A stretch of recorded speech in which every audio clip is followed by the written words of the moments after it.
இந்த திராவிட மாடல் அரசு இந்த எமர்ஜென்சியை கொண்டு வந்து திருப்பண்ணூர்ல தலையா தூக்கு மாட்டிட்டாங்க.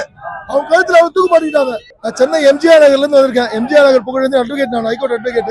திருப்பண்ணகுன்றத்தில் நடக்கிற கொடுமையை, மகா கொடுமை, அதாவது 80% மக்கள் 120 கோடி இந்திய இந்துக்களுக்கு நடக்கிற கொடுமையை சொல்றதுக்காக வந்திருக்காங்க. திருப்பண்ணகுன்றம் மலையை பொறுத்தளவு பாத்தீங்கன்னா இந்த திராவிட மாடல் அரசு இப்ப நமக்கு அறப்போராட்டம் நடத்துறதுக்காக பர்மிஷன் கேட்டோம். ஆனா ஆடு கோழி வெட்டுறதுக்கு பர்மிஷன் கொடுத்தாங்க. கொண்டு போறதுக்கு மேல போய் கோழி கறி சாப்பிட, ஆடு கறி சாப்பிட பர்மிஷன் கொடுத்தாங்க. ஆனா நம்ம அறப்போராட்டத்துக்கு பர்மிஷன் கொடுக்கல.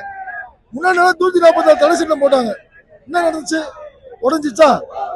மக்களோட ஆர்ப்பரிப்புல இந்து மக்களோட ஆர்ப்பரிப்புல இந்த போராட்டம் வெற்றி அடைஞ்சு இப்ப தீவிரமா இன்னும் மக்கள் வந்துட்டே இருக்காங்க.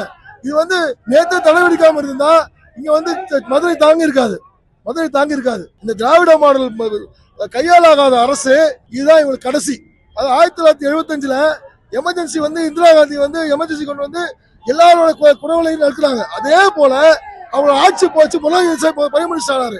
இப்ப 2025ல இந்த திராவிட மாடல் அரசு இந்த எமர்ஜென்சியை கொண்டு வந்து திருப்பண்ணூர்ல தலையா தூக்கு மாட்டிட்டாங்க. அவங்க கழுத்துல தூக்கு மாட்டிட்டாங்க. திமுக அரசு தூக்கு மாட்டிட்டாங்க. திருக்கழுக்குன்றத்துல முருகர் கிட்ட போட்டிட்டு தூக்கு மாட்டிட்டாங்க. 26ல இந்து மக்களோட ஆட்சி பிஜேபி தலைமையில் நிச்சயமா இருக்கும். அது அண்ணாமலை முதலமைச்சர் ஆவார். இது நடக்க போது இந்த திராவிட மாடல் அரசு தொல்லை பண்ணுவாங்க. எல்லாருமே சிறைக்கு போவாங்க. இந்து மக்களோட கோயில் அனைத்தும் அண்ணாமலை சொன்னது போல, சிங்கம் அண்ணாமலை சொன்னது போல நம்ம ஆட்சி வந்தா இந்த இந்து அறநிலைத்துறை வந்து இந்து மக்களுக்கு சேர்ந்துடும்.